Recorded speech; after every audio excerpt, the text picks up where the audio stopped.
Lectio de Carême, 5e dimanche, année B, Évangile selon saint Jean, chapitre 12, versets 20 à 33.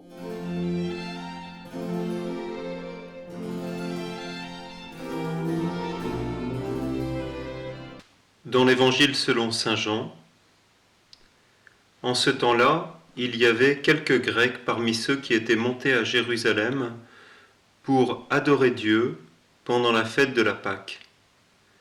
Ils abordèrent Philippe qui était de Bethsaïde en Galilée et lui firent cette demande : « Nous voudrions voir Jésus. » Philippe va le dire à André, et tous deux vont le dire à Jésus. Alors Jésus leur déclare : « L'heure est venue où le Fils de l'homme doit être glorifié. Amen, amen, je vous le dis, si le grain de blé tombé en terre ne meurt pas, il reste seul, mais s'il meurt, il porte beaucoup de fruits. Qui aime sa vie la perd, qui s'en détache en ce monde la gardera pour la vie éternelle. Si quelqu'un veut me servir, qu'il me suive, et là où je suis, là aussi sera mon serviteur. Si quelqu'un me sert, mon Père l'honorera.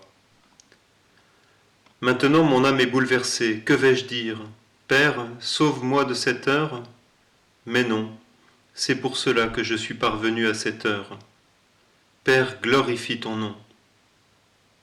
Alors du ciel vint une voix qui disait : Je l'ai glorifié, et je le glorifierai encore.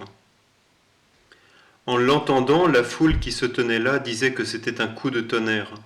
D'autres disaient : C'est un ange qui lui a parlé. Mais Jésus leur répondit : Ce n'est pas pour moi qu'il y a eu cette voix, mais pour vous. Maintenant a lieu le jugement de ce monde. Maintenant le prince de ce monde va être jeté dehors. Et moi, quand j'aurai été élevé de terre, j'attirerai à moi tous les hommes. Jésus signifiait par là de quel genre de mort il allait mourir. Nous voilà donc lors de la dernière Pâque, celle où Jésus va donner sa vie.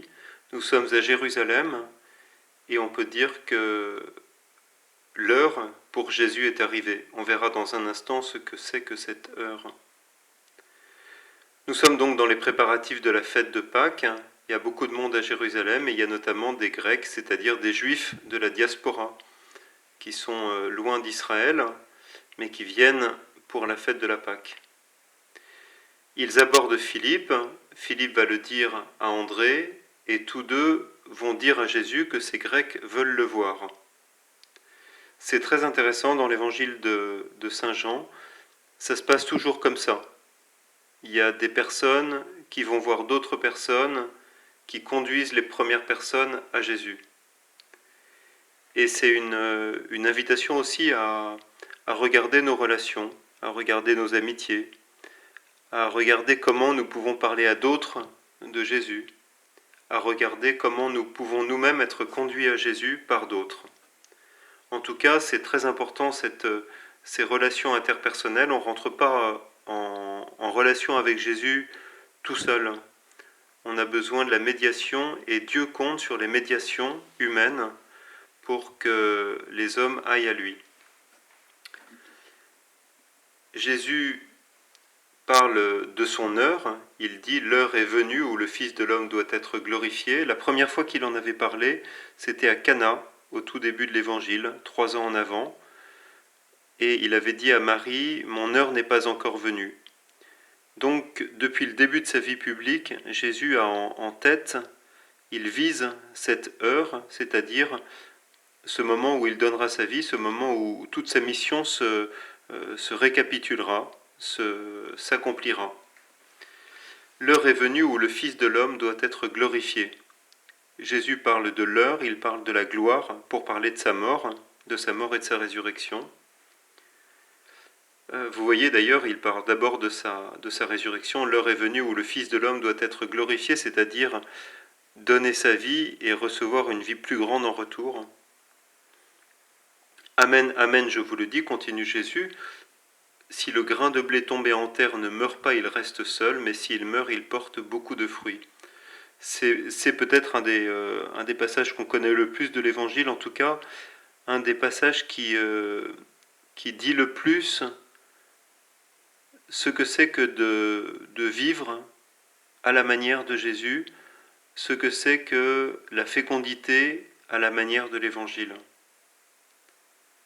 Si le grain de blé tombé en terre ne meurt pas, il reste seul.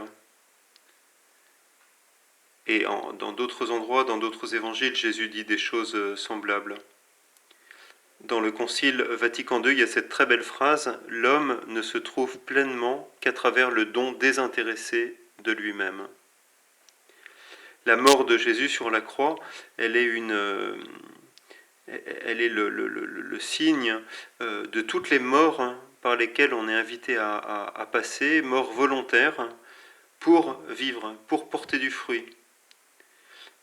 Ces morts volontaires, entre guillemets, c'est tous les dons qu'on peut faire de nous-mêmes, les petits et les grands. En tout cas, toute cette logique du don désintéressé de soi. Et en disant ça, c'est une réalité très grande. Et voilà, on peut demander au Seigneur la grâce de voir dans notre vie tous ces appels, qui sont parfois quotidiens, ces appels à donner, ces appels à tomber en terre comme le grain de blé pour mourir et porter du fruit.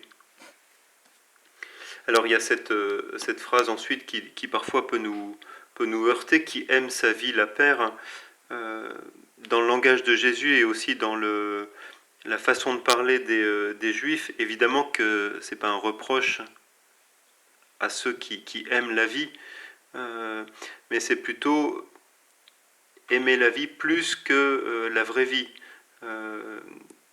Aimer sa vie au point de la retenir, au point de la retenir de manière un peu égoïste, au point de se replier sur soi.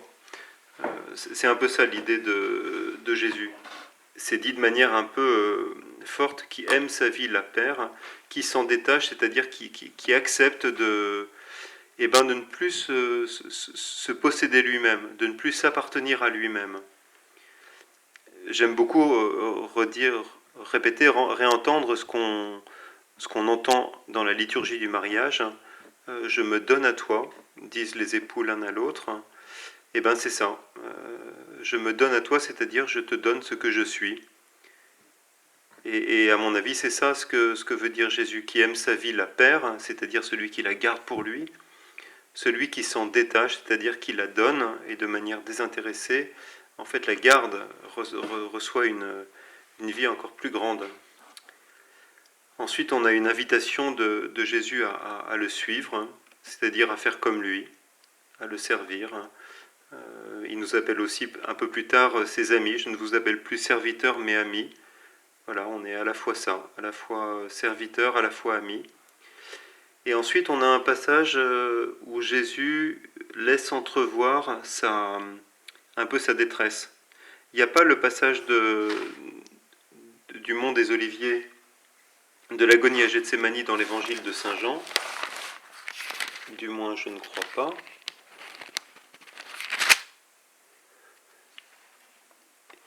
Il n'y a pas en tout cas la prière qu'on voit dans les autres évangiles. On la retrouve ici dans l'évangile de Saint Jean. Mon âme est bouleversée, que vais-je dire ? Père, sauve-moi. Non, c'est pour cela que je suis arrivé à cette heure. Saint Jean nous retrace à sa manière le dilemme qu'il y a eu dans le cœur de Jésus, la peur, et puis le choix par Jésus de la volonté de son Père. C'est ici que ça se trouve dans l'évangile de Saint Jean, alors que dans les autres évangiles, ça se trouve au moment de l'arrestation au jardin des Oliviers. Jésus reparle de son heure, cette heure, c'est pour cela que je suis parvenu à cette heure. Jésus a le sentiment que de la fécondité un peu mystérieuse de la vie qu'il va donner. On ne peut pas dire que Jésus aille vers sa passion de gaieté de cœur, ni de manière tout à fait lucide. Il donne sa vie. Je ne sais pas dans quelle mesure il sait exactement ce qui va se passer. Il sait sans doute qu'il va être trahi, il l'a compris. Mais il faut retenir qu'il y a vraiment un acte d'amour et de volonté plus grand que la peur qui le fait plonger un peu dans l'inconnu. Et il dit, maintenant a lieu le jugement de ce monde, maintenant le prince de ce monde va être jeté dehors. Étonnamment, Jésus, en donnant prise à la mort, va faire mourir la mort. Et puis il y a cette phrase qui annonce à l'avance la croix, « Quand j'aurai été élevé de terre, j'attirerai à moi tous les hommes ». Il y a une prophétie dans le livre du prophète Zacharie qui disait « Ils regarderont vers celui qu'ils sont transpercés ». Il y a aussi la prophétie, il y a aussi le signe du serpent qu'on a vu la dernière fois, le serpent élevé sur un mât. Jésus un peu reprend tout ça en disant « Quand j'aurai été élevé de terre, j'attirerai à moi tous les hommes ».